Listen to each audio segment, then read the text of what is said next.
Welcome to Ward Tales, a collection of weird tales written by me, Weird Ward. If at any point you find yourself enjoying this, please hit the like and subscribe buttons. And, you should probably get some psychiatric help. Just saying. Damn. There's a trick that's easy to do. Bite your tongue as hard as you can while you're still waking up. Bite down until you can't stand it. Roll your tongue between your teeth. Mash it hard. If you begin to feel a presence in your room, it means that it's working. If you see something, then it's a complete success. There should now be a ghostly figure in your room. Don't be afraid, they're always around. They aren't ghosts or anything, they just try to fix things. I imagine that soon they'll fix this little exploit or glitch, whatever you want to call it. 4 teens, 3 guys and a girl, went to explore an old abandoned hospital. They stumbled around for a bit with their flashlights and a red GoPro camera, trying to get some spooky footage. They stumbled around the dark place and waved the flashlights around. Graffiti covered the walls of the first floor. There were a lot of "was here's" and silly comments, bad art, satanic symbols, and a few get outs. This would make some good shots to start with. They focused on a pentagram and a get out tag. 2 of them had already found a spot to chill to take a few swigs of a huge plastic bottle of quite possibly the cheapest vodka available. The 2 filming ones walked around the first floor. The noise of them bumping around awakened someone. They were shifting from wall to wall, reading the dumb graffiti, when their flashlight caught a figure in a distant hallway. They both jumped and the girl screamed. It obviously wasn't their friend.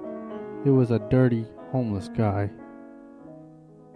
He called out, "Hey folks, crazy place, ain't it?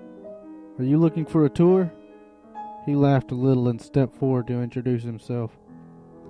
They both looked like they were about to run, but he stopped moving and introduced himself. "I'm Wizzy." He paused for a second. "But you can call me Dr. Wizzy." From his voice it was obvious he was young, and he had already guessed the same about them. In fact, they appeared to be roughly the same age. Poor Wizzy was just really dirty. They let their guard down and Wizzy explained about himself. He'd quit school a few months ago and started hoboing around for fun. He was from Iowa and had traveled a few hundred miles in random directions.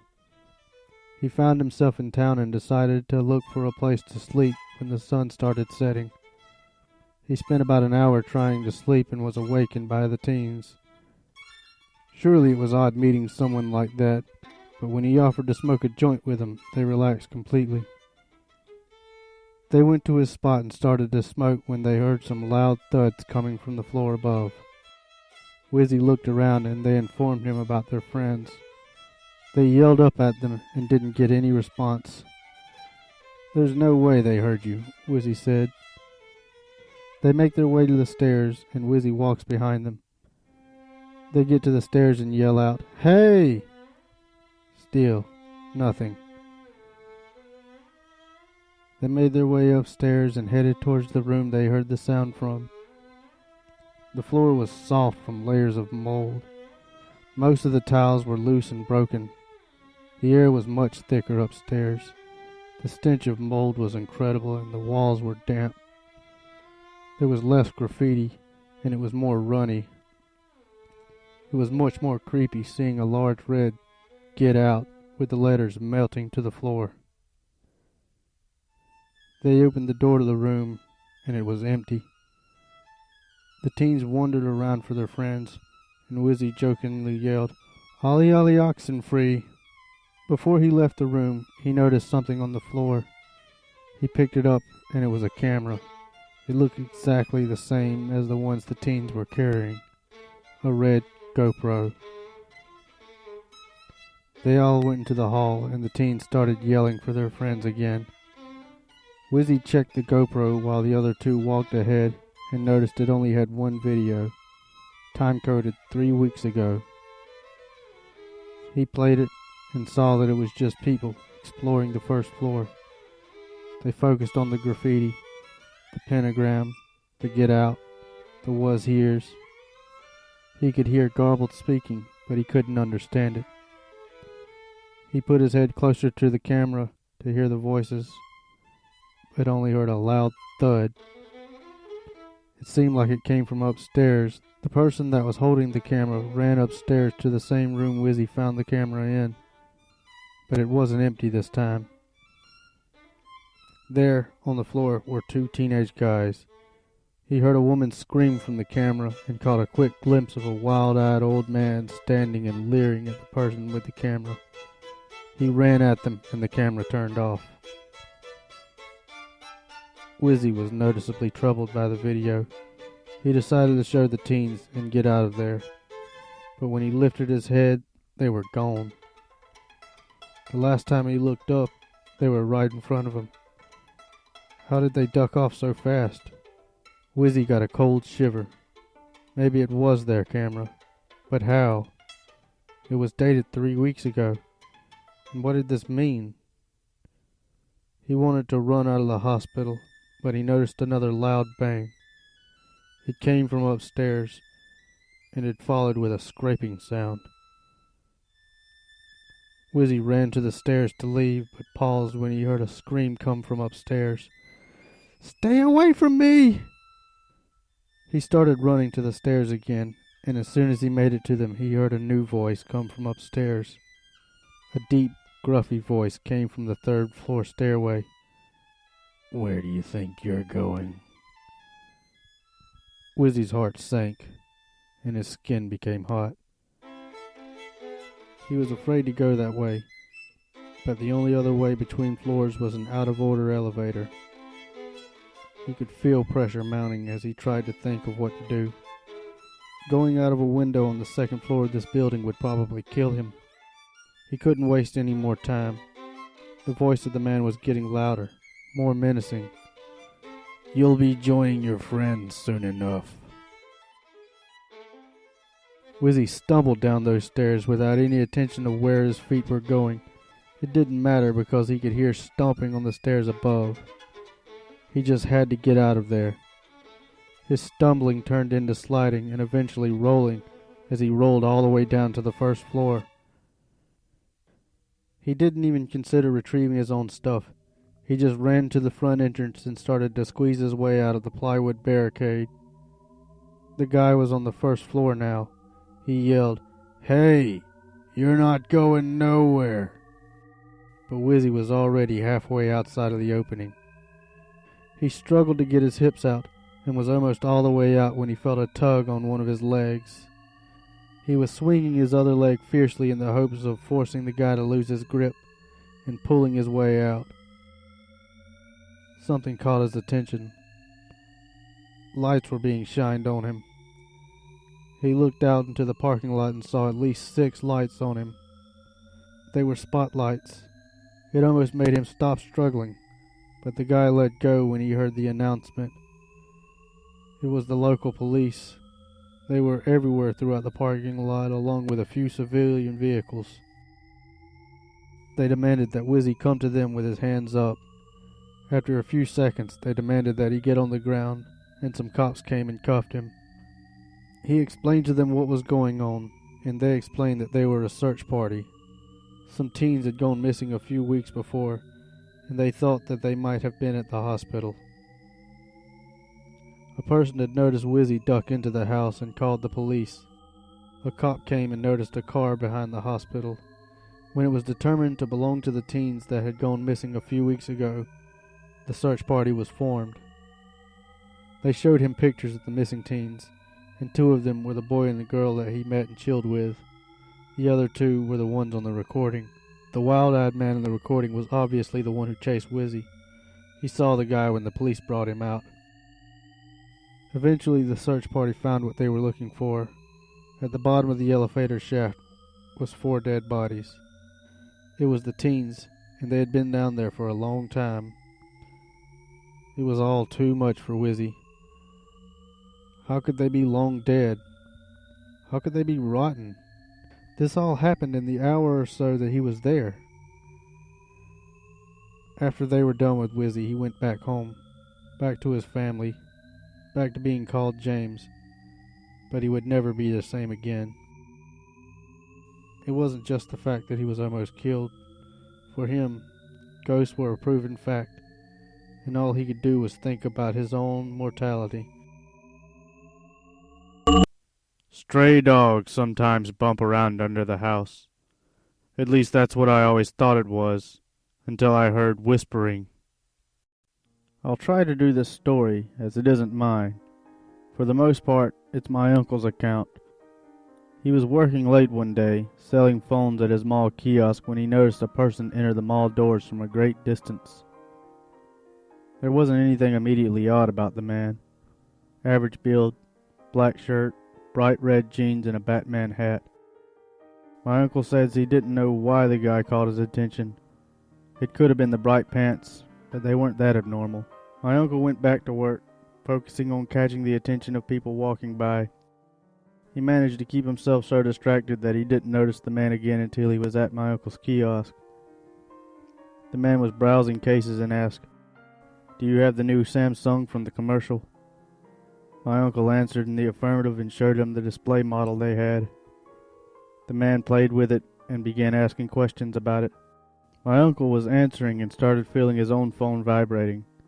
He felt his pant pockets. The vibration was getting more intense, but his pockets were empty. The feeling seemed to be coming from his chest, and it was actually starting to hurt. He patted his chest while trying to pitch the phone to the guy, but his chest pocket was empty. The vibration was jarring now. His vision was shaky, and he couldn't focus his eyes.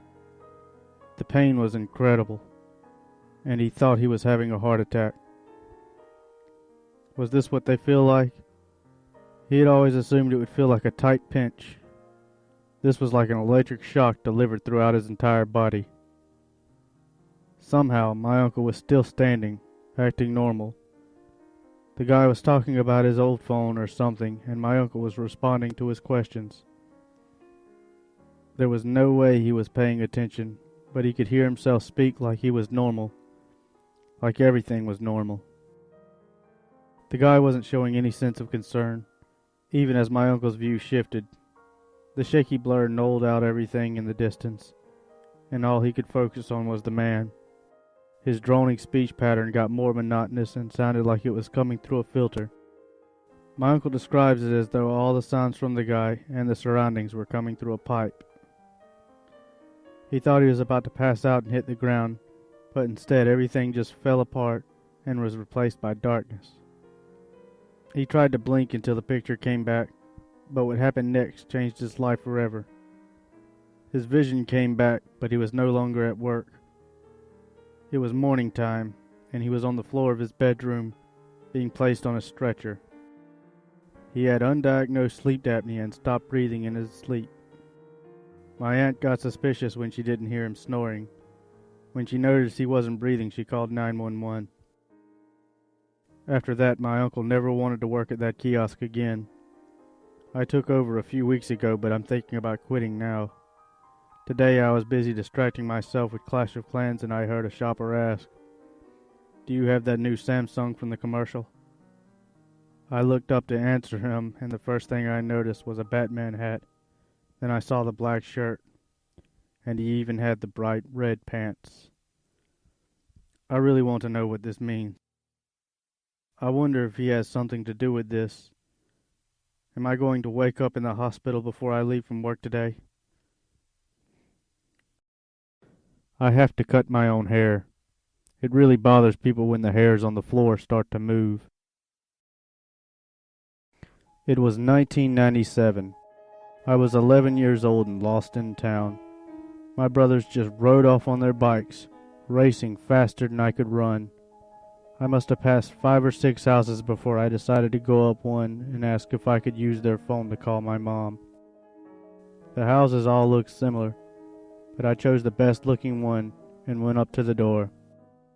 I knocked and heard someone yell, "Come in!" It was odd to say that to a stranger, but maybe he was expecting someone. I opened the door and carefully peered in. Through a short hall, I could see a room with the back of a couch and the back of a man's head. He was obviously watching TV, and it sounded like football. Announcers spoke and fans roared. I remembered that an important game was on, so I felt a little bad about distracting him. Hello, can I use your phone to call my mom? I can't find my brothers. He yelled over the sounds of the game. Come in, don't leave the door open like that. A little embarrassed, I walked in and shut the door behind me. The inside was ordinary, nothing strange, scary, or menacing. I asked, "What's the score?" trying to show interest. He didn't say anything in response. Walking cautiously through the hallway, I expected him to finally turn his head and say something, but he was glued to that TV. I could relate. My mom used to get mad because I would get so involved in the cartoons that I didn't notice her until she would yell at me. She called me a zombie when I was watching TV. I didn't want to yell at this TV zombie. I asked again, "Excuse me, sir, where's your phone?" Still, I got nothing out of him. I felt bad about disturbing this guy because he was willing to help, even though he wasn't so friendly. But I was starting to get frustrated. At this point I was close to him, and I could see the TV. It was a common, big square TV with bunny ears and foil wrapped around the ends. There was some mild static, but it was obviously the big game on. It went to commercials, and again I tried. "So how about it? Can I use your phone?" Was this TV zombie really invested in the commercials too? I had to break the curse. The plan was to walk in his view and even stand in front of the TV if he still didn't acknowledge me. I started rounding the couch saying, "Can I please?" I made it to the side of the couch when I realized why he wasn't responding. He was dead. His eyes were bulging and gray. His whole front side was covered in fresh blood. It looked like he'd been laying in it. On the floor was a huge stain where he must have been laying before. On his neck was a long, deep, bloody gash. A huge chunk was missing completely. The fresh corpse of this man was propped up in a bizarre fashion. This TV zombie looked like a real zombie. I can't remember what happened after that. My brothers told me that only a few minutes after losing me, they heard sirens and saw ambulances. Worried about me, they turned around and rode towards them. They found me outside the house with paramedics and police surrounding me. I had gone into a state of shock, unhurt but completely out of it. They joked that my blank, emotionless stare made me look like a zombie. I still have dreams about it. In the dreams, the dead man speaks, like he did before I stepped in and closed the door. I can see him talking now. "The phone is over there," he says through the hole in his neck as he stands up and points to a dark room in the back. Then there's the sounds of sirens and glass breaking from that room. Him talking is the only thing that makes sense. After all, how else could he have invited me in? "They're eating boogers outside." We all laughed as our friend ran in shouting that. Then the door opened, and I remembered. Boogers is his dog's name. Thank you for listening all the way through Ward Tales, unless you skip to the ending, which is, it's kind of weird, but I'm not judging you. If you enjoyed it, please hit the like and the subscribe buttons, and please comment, do things, slap your keyboard, let me know you're here.